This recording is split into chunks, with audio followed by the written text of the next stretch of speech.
BRS MLC Kalvakuntla Kavitha bail పిటిషన్లపై ఢిల్లీ హైకోర్టులో విచారణ చేపట్టనున్నారు. ఢిల్లీ లిక్కర్ కేసుకు సంబంధించి ఈడీ, సిబిఐ కేసుల్లో కవితకు బెయిల్ ఇచ్చేందుకు ట్రయల్ కోర్టు నిరాకరించింది. దీంతో ఆమె ఢిల్లీ హైకోర్టును ఆశ్రయించిన విషయం మనకు తెలిసిందే.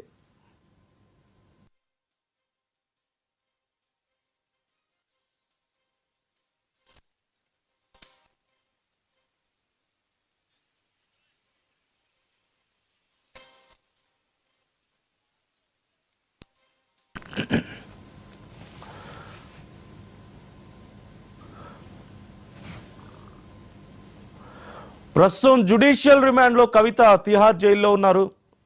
లిక్కర్ కేసులో మార్చి 15వ తేదీన ఈడీ అధికారులు కవితను అరెస్ట్ చేసిన సంగతి మనకు తెలిసిందే. జూన్ 2వ తేదీ వరకు కవితకు జ్యుడిషియల్ కస్టడీని ఢిల్లీ రౌస్ ఎవెన్యూ కోర్టు పొడిగించింది.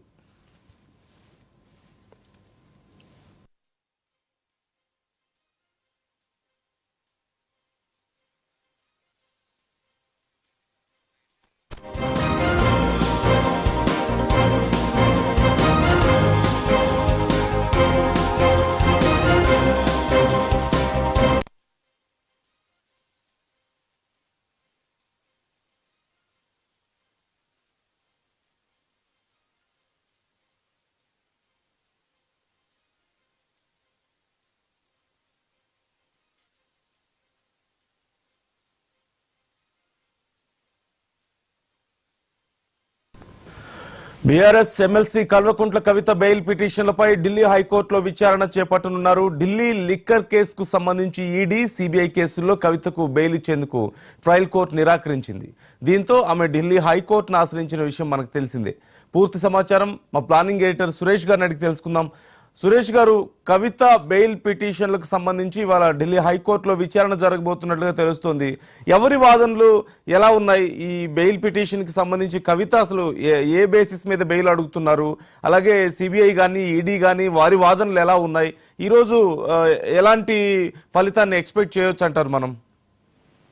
నందు రెండు అంటే మీకు తెలుసు, ఈడీకి సంబంధించి తొలుత బెయిల్ పిటిషన్ దాఖలు చేశారు. తర్వాత సిబిఐ కేసు సంబంధించి రెండు వేరుగా బెయిల్ పిటిషన్లు రెండు కూడా దాఖలు చేశారు.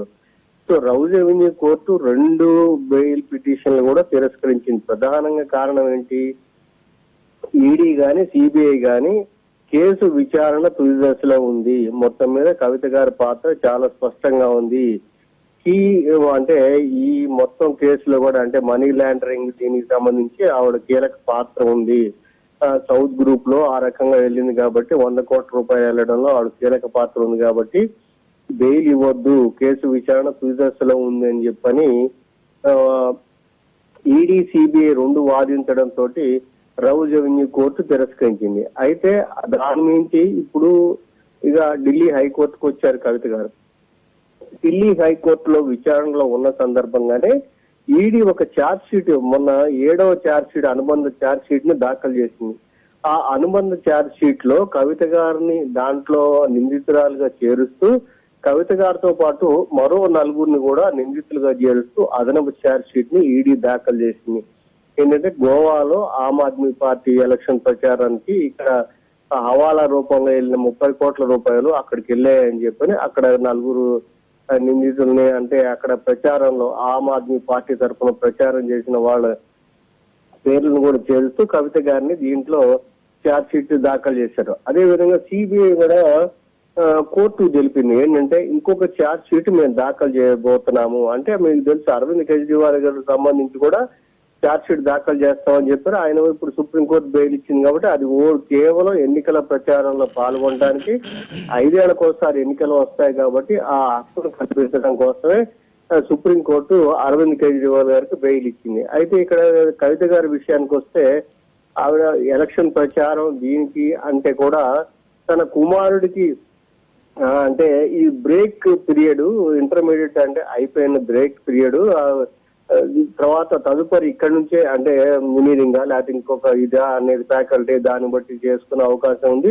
కాబట్టి తన కుమారుడికి సన్నిహితంగా ఉండటానికి అంటే తగిన సూచనలు అంటే తల్లిగా తన బాధ్యతలు నిర్వర్తించడానికి ఇవ్వాలి అని చెప్తే రౌస్ ఎవెన్యూ కోర్టు తెలుసు. ఇక్కడ కూడా అదే విషయం. అయితే మొదటి నుంచి కవిత గారు చెప్తుంది ఏంటంటే నాకు మీద తన మీద ఎలాంటి మొన్న రౌజన్య మన కోర్టులో కూడా చెప్పింది, తన మీద ఎలాంటి ఆధారాలు లేవు, కేవలం మాగుంట శ్రీనివాసరెడ్డి, మాగుంట రాఘవరెడ్డి, శరత్ చంద్రారెడ్డి అప్రూవర్స్ గా మారి వాళ్ళకు కూడా ఒత్తిడి మీదకి అప్రూవర్ గా మార్చారు, వాళ్ళు ఇచ్చిన స్టేట్మెంట్స్ తప్ప ఇంకేం లేవని చెప్పారు.